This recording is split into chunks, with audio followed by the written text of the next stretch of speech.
Christopher Yeo, and I am bisexual. Samuel Boson K, and I identify as a gay male. I'm Eli, and I'm non-binary. My name is Sheridan Daniels, and I identify as pansexual. My name is Angelina Cinema, and I identify as a cis queer woman. My name is Charlotte, and I'm queer. Well, my name's Griffin, and I identify as a trans male. I'm Jeremy, and I identify as gay. It means that, well, you can love everyone. I identify as a male, and that I also like guys. Being non-binary basically just means you're not a girl or a boy, somewhere in between, I guess. I love anybody, no matter of their gender or sexual identity. Not being heterosexual. It means so many things. Like the main one, I guess, is having the freedom to just like explore all parts of like the sexuality spectrum and even like the gender spectrum. Like everyone has their own identification when you think about it. I read an article about how trans people, like FTM trans people, if you look at a brain scan, they've got the wiring of a male. So like if we were to look at a brain scan of my brain, it'd show male wiring. I've always known that I was attracted to women ever since I was like a little tot.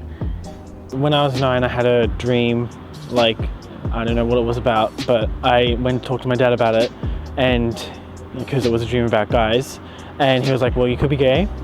Could be nothing because you're 9. When I was in year 8, I first sort of figured out was like what bisexuality was, and I was looking on Instagram and this thing popped up of pansexual. I looked it up and I figured out, wait, I identify as that. Well, I didn't really know for a while.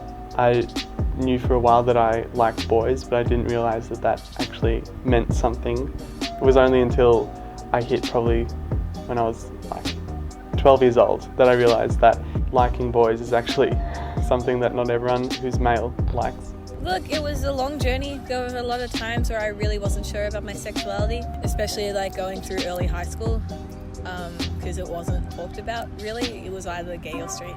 And I guess I learned more about gender, I think, and just like opened my mind more about how it's such a fluid thing, and that doesn't really, that really appealed to me, I guess, and I felt like I shouldn't,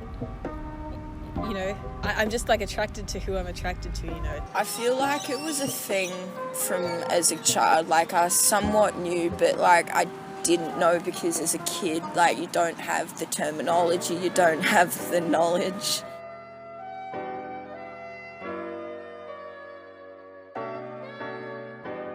Being queer in Melbourne is absolutely amazing. Yeah, it's safe, you're not going to be prosecuted, you're not going to be beaten up on the street. I don't think it's much different from being straight in Melbourne, it's just you identify differently and yeah. Maybe the question to be asked is, what is it like being open and out and queer in Melbourne? Because I think there's probably a difference between being out and being in the closet.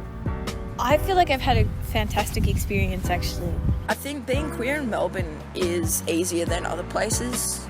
Compared to where I'm from, which is Sunshine Coast, Queensland, so more rural, there's a much bigger LGBT community down here than there is up in Queensland, and it's just a lot more accepting and open-minded. I'm from the inner west, so for me, I've had a few difficulties on the street, but it's very different being a queer in the CBD Melbourne to being a queer in, wider Victoria. You meet so many different people in the community and so many people with so many different stories. How do you know? How easily I can seduce them. I look at their fingernails. In my opinion, I don't think you can. You don't know for sure unless they tell you straight up. There is a look, but I think it's hard to tell, but you kind of just have to go off your inner feeling. Simply put, you don't know somebody else is gay because you can't just judge people on like one or two of the aspects that you see. Pronouns is definitely don't be like a dick about it. It's really good to ask a transgender person what pronouns they prefer. It's more just being polite. Basically, if you wouldn't ask a straight person, you shouldn't ask a transgender person. And being like, hey, sorry, I didn't want to get your pronouns wrong. Who wears the pants in the relationship? It's a really annoying question I get asked a lot. So you're bi, right? Are you bi? So you're bi, because you like boys and girls, right? Okay, you're bi. I'm not bi. Are you sure you aren't just gay? Which was the first thing my mother said to me when I came out to her. Had I always been gay? Of course I've always been gay. Oh, well, I'm sick of hearing, are you a boy or a girl?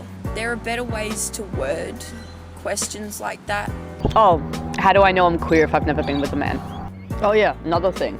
I hate it when straight girls ask if I have a crush on them. If you're straight, I don't have a crush on you. If you're queer, then I probably would have a crush on you. I'm out to everyone. Everyone? Everyone except my extended family. I'm out to everyone. Most of my friends, some family. I don't go around telling people I'm queer or I'm gay or, hello, look at me. But, I'm not going to hide it from someone. I'm out to pretty much most of my friends. I mean, I thought everyone knew until I, visited my nan. And she's like, you're not gay, are you? And I was like, I mean, yeah. She's like, oh, okay. How did I come out? Awkward discussion, really. Just like, oh, hey, Mum, I broke up with my girlfriend. Oh, why did that happen? Well, I've got this massive crush on a guy. And she was like, oh, so you're gay? And well, no, I like this. And she's like, are you sure? It was a weird thing. One of my first ones to one of my closest friends had tears running down my face, and I told her, and she was just like, it's okay, so am I. I kind of slipped it into casual conversation. I didn't want to make it a big deal. I came out twice, technically, because I came out as queer the first time and then I came out as trans the next time. When I came out to my mum, she made me make her cupcakes that said, I'm gay. She made you make them? Well, no, because I was telling her a story, because, everyone's really nervous when they're trying to come out, figure out how to come out. And I watched a video and this person made a cake for their parents and just left it there. And so my mum was like, where are my cakes? And so it was 10 at night or something. She drove to the shop to get decorating things. And I had to stay up till 12 making cupcakes for my mum that say, I'm gay. It was the most anxiety-provoking night of my life. Going through my head, I was just thinking, are they going to accept me? Are they going to still love me? And you know what? They did. They still loved me. I've had the idea of the Pride group ever since I was in year 7, ever since I first realised that I was gay. It took me until year 11 until I started conversations about that. The school being as large as it is and as as established as it is means that there are going to be people from all ends of every spectrum. You're going to have really conservative people, you're going to have really open people, you're going to have all sorts of identities within that. So I think the school has done a tremendous job of trying to balance and trying to support all of the students and all of the families. There's always stuff to be improved, but I'm actually pretty proud of what the school's done.